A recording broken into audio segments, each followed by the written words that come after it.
Welcome to the channel, everyone. Today, we're diving into a bold and controversial topic: top 10 global foes Trump wants to defeat with army might. Whether through direct military threats or tough rhetoric, Trump made it clear that he was ready to confront certain global adversaries head-on. In this video, we're taking a closer look at 10 of those countries and entities that Trump aimed to challenge with the power of the US military. Number on our list is North Korea. Trump's relationship with North Korea was anything but conventional. At first, Trump engaged in fierce rhetoric, calling North Korean leader Kim Jong-un "Little Rocket Man" and threatening "fire and fury." However, Trump also made history by becoming the first sitting U.S. president to meet with Kim Jong-un. Despite the summit diplomacy, Trump made it clear that he was willing to take military action to stop North Korea's nuclear ambitions if necessary. Number is Iran. Trump's administration was deeply critical of Iran's regional influence and nuclear program. In 2018, Trump pulled the U.S. out of the Iran nuclear deal and reimposed harsh sanctions. The "maximum pressure" campaign was accompanied by a strong military presence in the Middle East, including the killing of top Iranian General Qasem Soleimani in a drone strike in 2020. Trump's stance on Iran suggested that he was ready to use military force to curb Iran's growing influence and new. Number is China. Trump frequently called out China for unfair trade practices, military aggression in the South China Sea, and its handling of the COVID-19 pandemic. The U.S. military's increased presence in the Indo-Pacific region was part of Trump's strategy to counter China's growing influence. He also pushed for a stronger military alliance with countries like Japan, South Korea, and Australia to contain China's ambitions. Number, we have Russia. While Trump's relationship with Russia was often controversial, he made it clear that he wouldn't shy away from confronting Vladimir Putin if the need arose.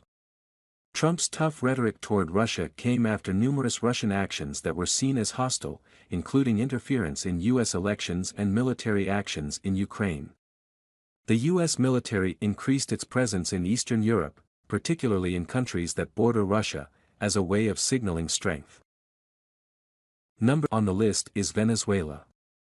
Trump was an outspoken critic of Venezuelan President Nicolas Maduro, calling him a dictator and threatening military action in the country.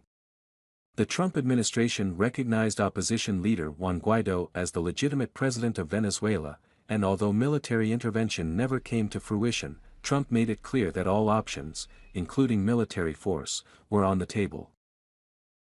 Number, we have global terrorist groups like ISIS and Al-Qaeda.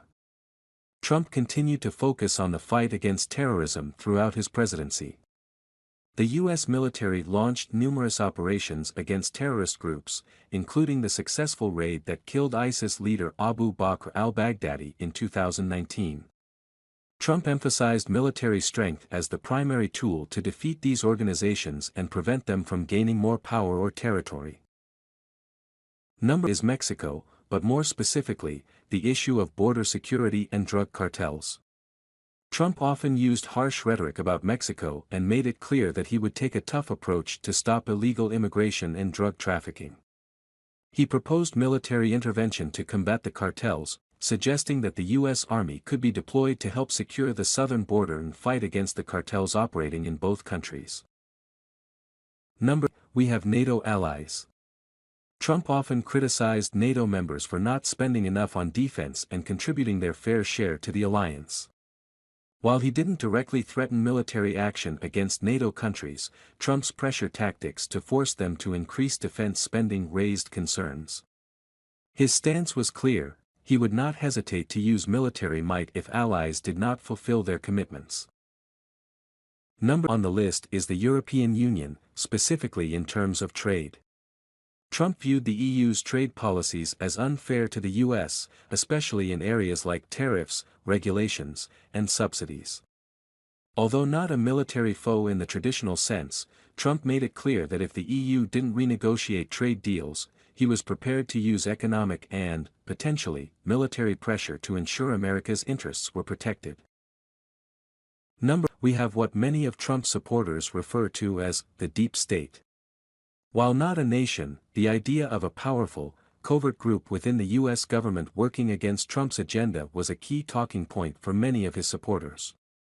Trump's administration often clashed with certain elements within the intelligence community, the military, and even the media. Although this wasn't a military foe in the traditional sense, the ideological battle Trump waged against the deep state.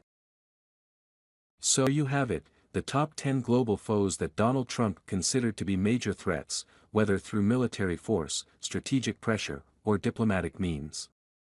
Trump's foreign policy was bold, often unconventional, and marked by a willingness to use military might when necessary.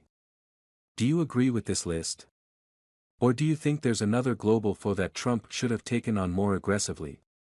Let me know in the comments below. Thanks. Subscribe for more.